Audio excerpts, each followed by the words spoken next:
dive into a little bit different now. So our Up for Debate actually got your guys' opinions on what you thought grades were for Minnesota Wild players. We love all of the feedback you got. We talked about our grades in last week's episode, so go back, check out what we thought there. But Alexis, I wanted to kind of then get our opinion on how are these grades going to change with this insane schedule that the Wild have coming up? I know we've talked about that time and time again. It's like 40 games in 70 days, whatever. It's absolutely nuts.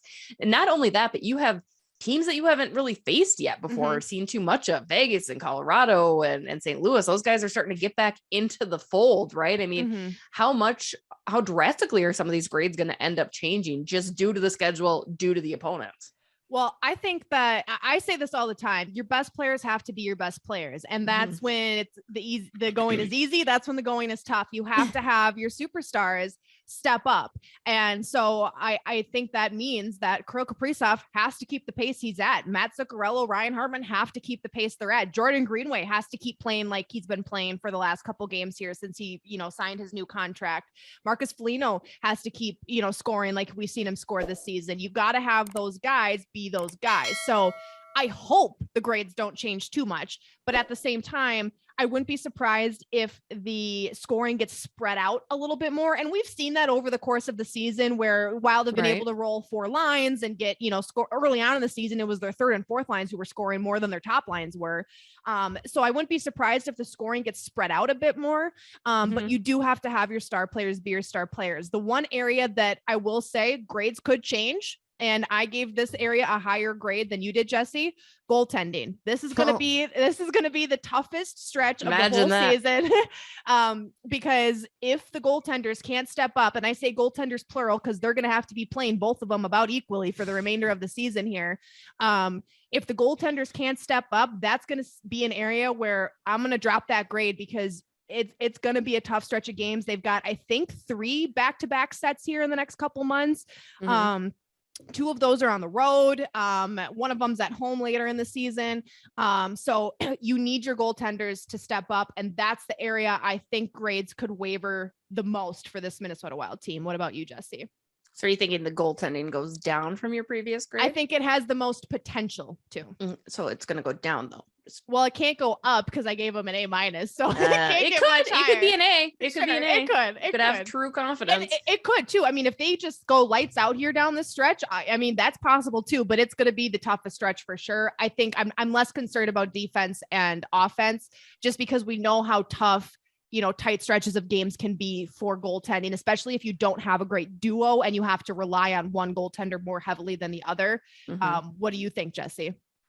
I will say, actually, I think, the goaltending could go up because I'm wondering if this situation is exactly what Kaapo Kähkönen needs, right? Okay. I've said time and again, I think the reason that I just didn't have the confidence in Kaapo is because he doesn't see the ice as much. And it seems like he only does well when he knows he's playing pretty consistently. Right. And they weren't going to do that because Cam probably deserved to be the full 1A.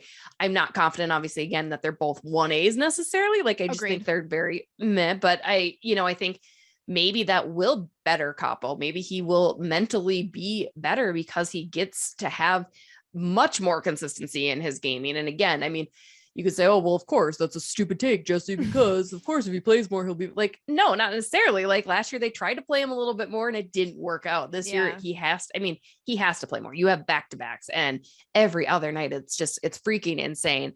I'm a little bit worried about the defense too. And I don't know why. It's just this gut feeling. And I think I'm worried about injuries, right? About re-injuries potentially. The defense has really kind of proven itself that guys will step up and it's deeper than I had anticipated it to be.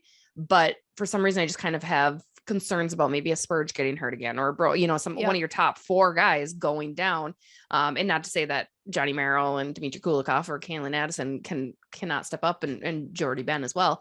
But I think defense is going to really get a lot of pressure put on them in the second half, just with the teams that they're playing in general. I mean, starting with Carolina, you got Toronto and Florida and Edmonton. And you're looking just to kick this tight stretch off against some of the most potent offenses. So defense has me a little kind of like, it's going to be really tough on them as well. And then again, back to the goaltending. Offense doesn't really concern me because I think they're so deep that they will step up. Everything will be fine.